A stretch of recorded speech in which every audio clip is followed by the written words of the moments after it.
为什么风流殿的人会知道你的最终目的是碧落宫？阁下如何称呼？鬼牡丹。后会有期。妾汤狐狸公子。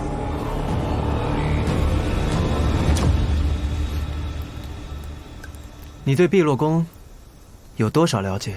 略有耳闻。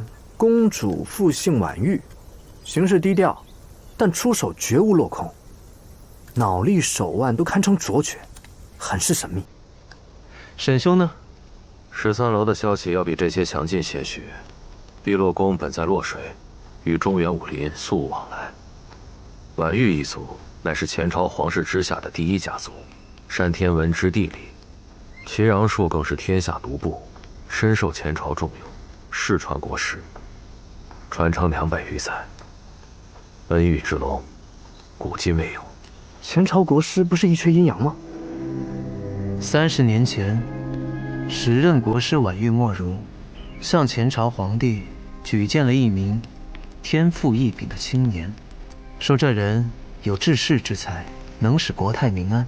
这位青年自称一阙阴阳，不仅武功高强，能言善道，还善于幻术，蛊惑人心。前朝皇帝对他言听计从，不到1年时间就对他特别赏识。可谁知后来一阙阴阳获得信任之后，诬陷举荐他的婉玉莫如谋反，不仅取代其国师之位，还倒行逆施，向前朝皇帝鼓吹追求长生之道。他还收养了许多孩童，私下训练成自己的党羽信徒。当然了，这只是一阙阴阳众多罪行当中最微不足道的一件。他成为国师之后，权力更甚，散播邪丸，滥杀无辜，排除异己，还四处收集财宝，造4根登天柱，以血肉浇灌，开销之巨，荼毒之深，使天下大乱。一阙阴阳造登天柱这件事，我倒是知道，但在我看来，那不就是普通的青铜柱子吗？或许他真的想登天。登天干嘛？跟神仙聊天啊？有可能哦。所以婉玉莫如就心灰意冷，就离开了江南，在这里重建了碧落宫。我发现有时候你还挺聪明的。我发现你大多时候都挺欠揍的。由于举荐一阙阴阳的罪名，碧落宫再也不涉足江湖，也就成了这武林当中最神秘的组织。等一下，一阙阴阳和碧落宫有仇，那你被冤枉与一阙阴阳有关，你还偷了碧落宫的东西，你现在过去不是找死啊？池云啊，你就没有想过，或许我真的是一阙阴阳？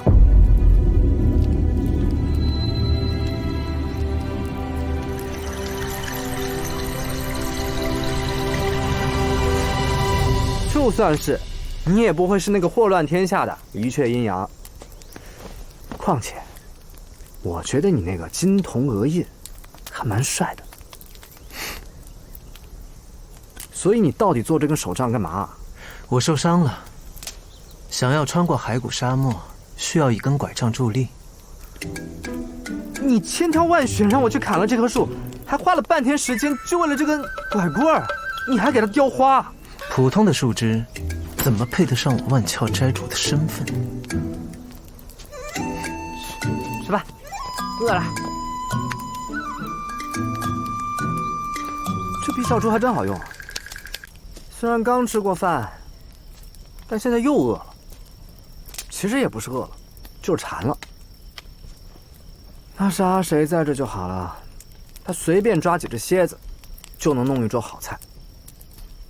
也不知道他现在在剑会怎么样，会不会有人欺负他？放心吧，少剑主不会为难他。希望如此吧。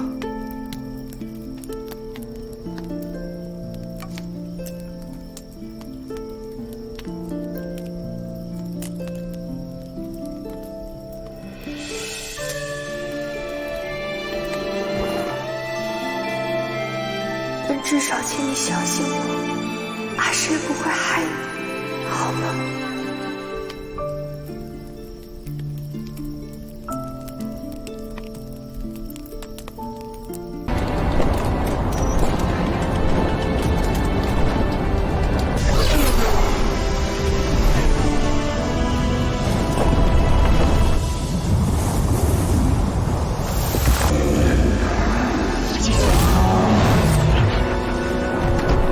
岩甲神僧，善用飞石袭击闯入骸骨沙漠的人。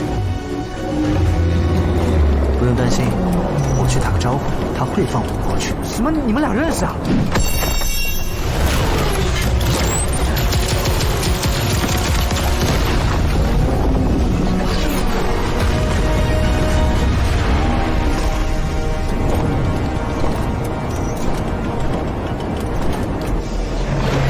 好不容易你让我玩一下来，就一下。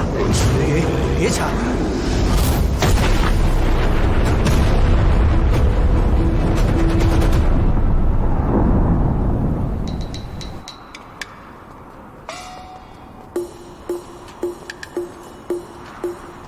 你们两个不会都觉得是我把飞船弄坏的吧？不是你也跟你有关。往好的方面想，我们踏上冰川了，说明离终点更近。还是老舍合适。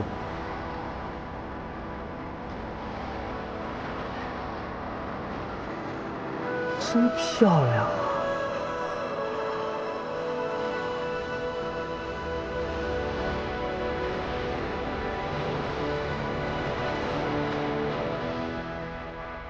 唐丽丝，你居然还敢来碧落宫！走吧。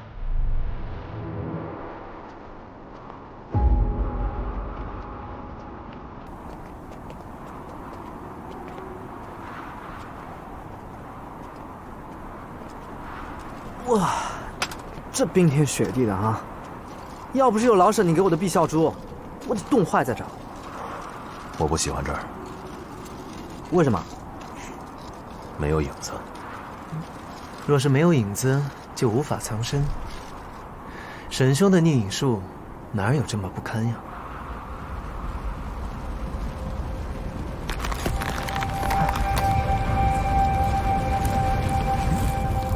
这是什么东西？看来还要再稍等片刻。等什么？